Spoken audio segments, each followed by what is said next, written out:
Welcome to Robocraft 2. To build a Robocraft, you open the inventory with Q, select blocks, place shapes, and add moving parts like wheels. Add a pilot seat and a gun, then head online to battle. Unlike in Robocraft 1, you can now scale blocks in 3 dimensions. Click to start a scale.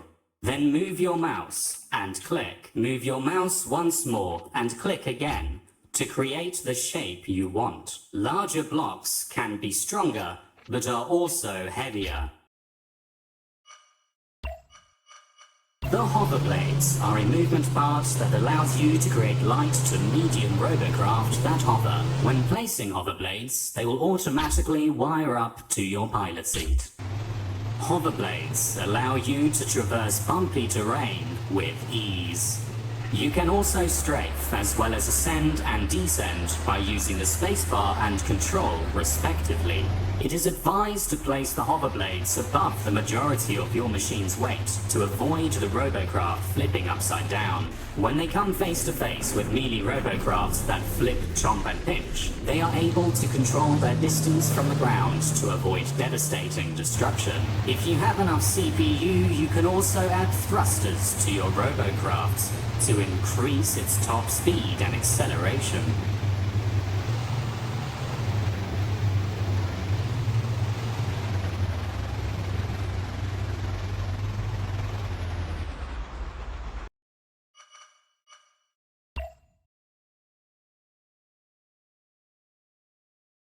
There are 2 blocks that will help you achieve basic flight. The anti-grav blocks, which lift upwards, and thrusters, which will give you directional velocity, but will need the exhaust ports behind them free to function. This Robocraft has been set up with 3 anti-grav blocks, 2 standard thrusters, and 2 small thrusters. Without wiring up your machine, it's going to take off on its own when entering simulation. You will need to wire it up. First, hook up the anti-grav blocks to the jump key. This will stop the machine from taking off when entering simulation. Now, when you press space, the anti-grav blocks will kick in, but your machine will still fly off into the distance. Wire up the front 2 thrusters to forward back.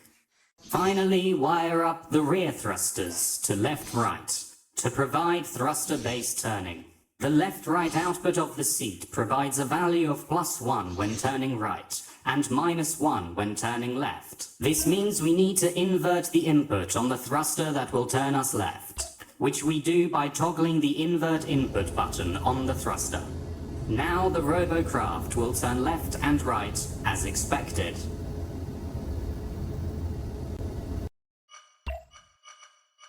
You should already be familiar with the laser all-in-one turrets and how to place them on your Robocraft. The plasma turrets are placed exactly the same, except they fire plasma projectiles. These are slower-moving projectiles, which deal great area damage. Unlike the laser, the plasma projectiles are affected by gravity. The railgun is a high damage and high penetration weapon. It fires highly accurate projectiles when used with a medium to heavyweight Robocraft. Due to recoil, it is not recommended to use on lightweight Robocraft, as it causes loss in accuracy. The arc discharger is an explosive block that can deal high damage. Once you press the fire button, the explosive block will take 6 seconds to charge. During this time, it will beep and play visual effects. After 6 seconds, it will then explode. Timing is key for this weapon. If you want to create a custom turret, you can. They can be built in a number of ways, but the most common approach is to use an aiming axle servo and an aiming hinge servo. These are special blocks which react to where your crosshair is pointing. First, place down an aiming axle servo. The red arrow on this block indicates the direction of your mouse cursor. You will normally have them facing to the front of your Robocraft. Then place down a block and an aiming hinge servo with the red dot facing towards the front. Finally, place a gun on the end. You can build a lot of interesting custom designs with these blocks.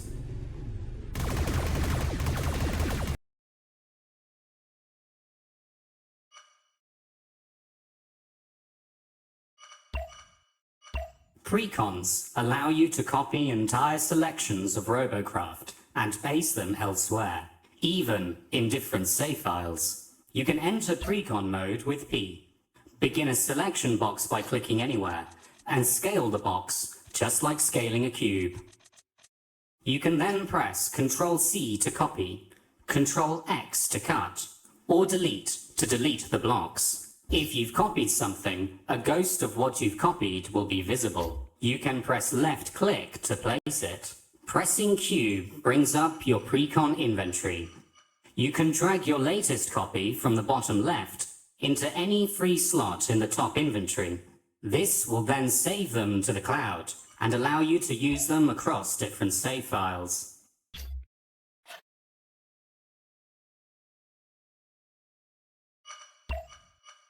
Plates are 1/3 the height of a normal cube and can be used to create some very complex designs. Select one of the many plate shapes in the inventory, then click and move your mouse to change the size. Click once more to place. Unlike some other blocks, you can only scale plates in 2 dimensions. Here is an example of the detail you could get by using plates. Cylinders and posts are placed like many other objects, but they have a number of bends which allow you to make interesting pipe networks. Paint them with the Moderonium glow material to make it look like energy is pumping through them. Here is an example of a build that uses pipes.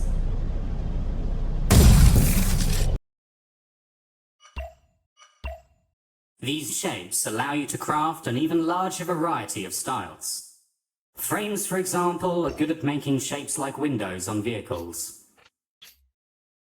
Not all shapes can be rotated to fit a gap, so you need to flip them. You can now press F to flip a block.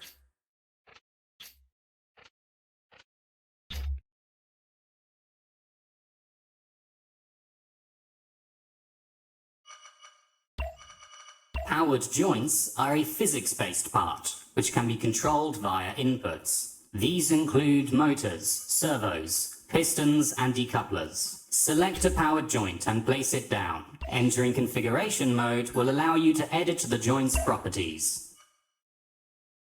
Wire it up to another part, like the driver's seat, so it can be controlled using an input. This chomper machine, for example, was built using hinge servos.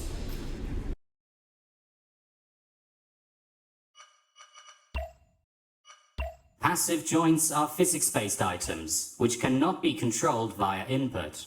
These include axles, hinges, and springs. Select a passive joint, place it in the world, and it just works. Using configuration mode, you can adjust the properties of each joint. Together with config mode, logic and math blocks allow you to set up complex interactions based on your input. For example, place steering wheels on the back of your Robocraft. The editor will set up steering controls automatically with its auto wiring. Simply delete the wire for now. All outputs send numbers. In the case of the left-right output, it sends a signal between 1 and -1 based on your steering. Wire up the seat's left-right output into a multipliers block input A, and run into input B. Wire up the multipliers output to the steering input on both rear steering wheels. You can enter the steering wheel's configuration mode to flip the steering so they turn the correct way. This will give you drift steering, which you can activate by holding Shift.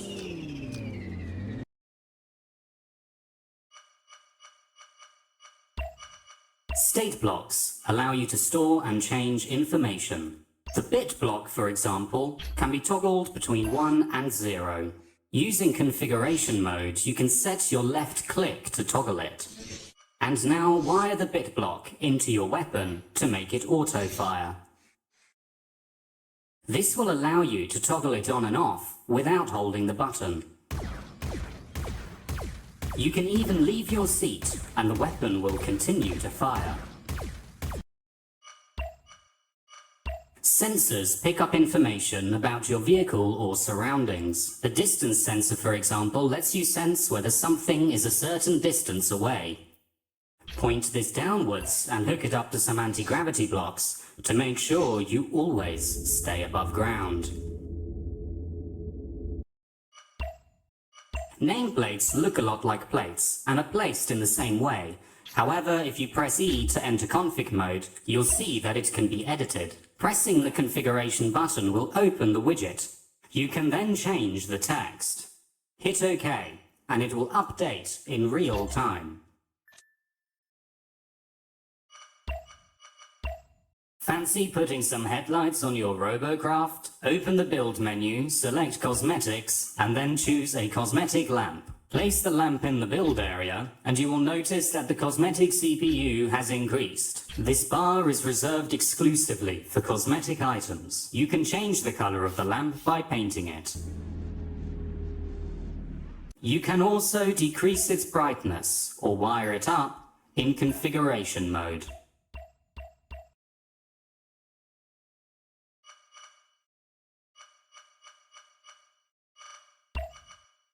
By default, you'll build in first-person mode, but hitting the X key will toggle on and off free cursor mode. You can see it's activated by the icon lighting up. Now your mouse will be free to move without affecting your camera movement. This is particularly useful while painting. If you want to move your camera while in free cursor mode, hold right-click and move your mouse.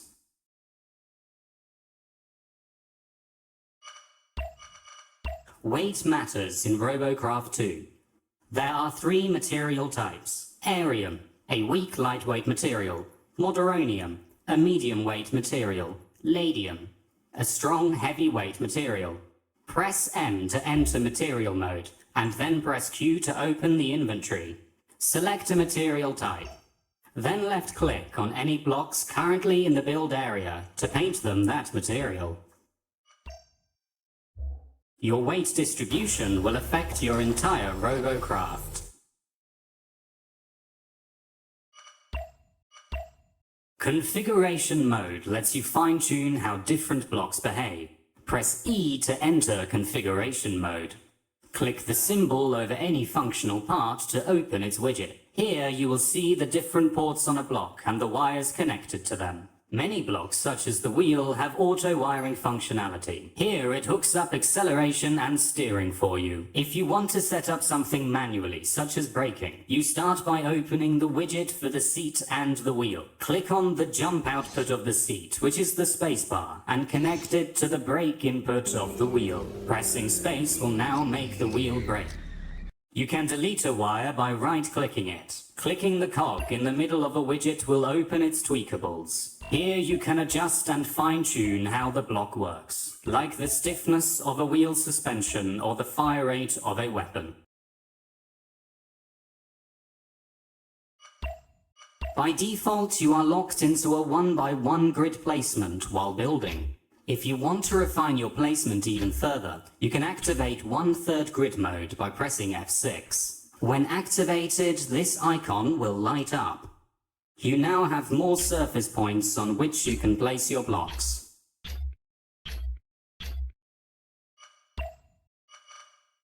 The orientation mode changes the orientation of a block, so you do not have to build scaffolding to get blocks into the right places. When I use the tool by pressing O, it allows me to place the plate on its end.